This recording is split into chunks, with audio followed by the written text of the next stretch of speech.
transmitted the Abu Mahdi II's data link frequency to every EA 18-gram growler in the theater. 4 growlers immediately began broadcasting spoofed position signals across their operational sectors. Every Abu Mahdi II Iran had left that relied on that data link was now receiving a false address. Every second pass reconnaissance attack Iran had planned was now going to miss by exactly as far as the false coordinates placed the target. That was what was unleashed. Not a weapon, a method. 3 of them copied, transmitted, and turned loose across the entire theater inside a single hour. Each one permanently neutralizing an entire class of enemy weapon.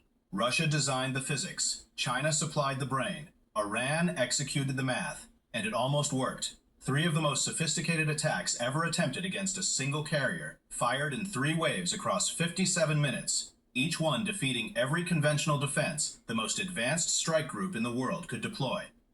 It came apart for one reason.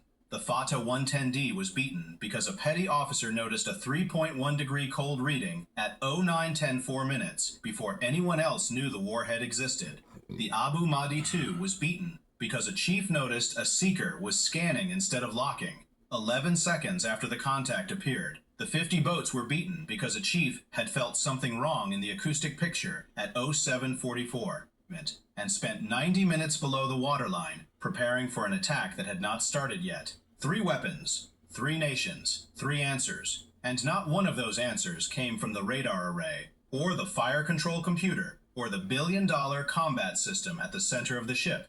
The most dangerous sensor on the most powerful carrier in the world is not the array tracking the contact. It is the 3 people watching the things nobody else thought were worth watching minutes before anyone else knew there was anything to watch at all. Iran, Russia, and China learned that in the Strait of Hormuz that morning, it was the one lesson they least wanted to learn. And somewhere in the Abraham Lincoln, 3 sensor operators went back to their watch. Single contact, bearing 047, 1 missile, clean ballistic trajectory.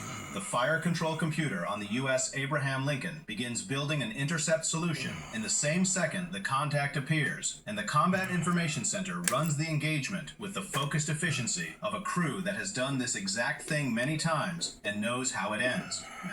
They are wrong about how it ends. They are wrong about almost everything that is going to happen over the next 57 minutes in the Strait of Hormuz. Because in those 57 minutes, the most advanced carrier strike group ever assembled is going to face 3 different weapons, fired in 3 separate waves, each one designed to defeat a defense the previous one had exposed. One built around a number, one built around a frequency, one built around a coastline, and every single one of them is going to work exactly as designed right up until the moment it doesn't. Here is the part nobody in that Combat Information Center understands yet. The reason all 3 of these weapons exist in the first place is that they were not built by one country. Russia spent 4 years studying the physics. China spent 3 years building the electronics. Iran spent 11 days doing the arithmetic.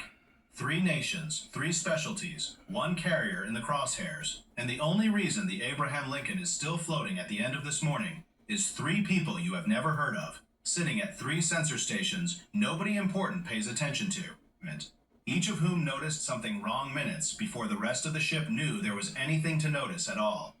This is the story of all 3. Stay with me, because what the Navy did in the final minutes did not just save 1 carrier. It rewrote the rules for every ship in the theater. The contact on the display looks like every other fatty engagement the Abraham Lincoln has run. The specific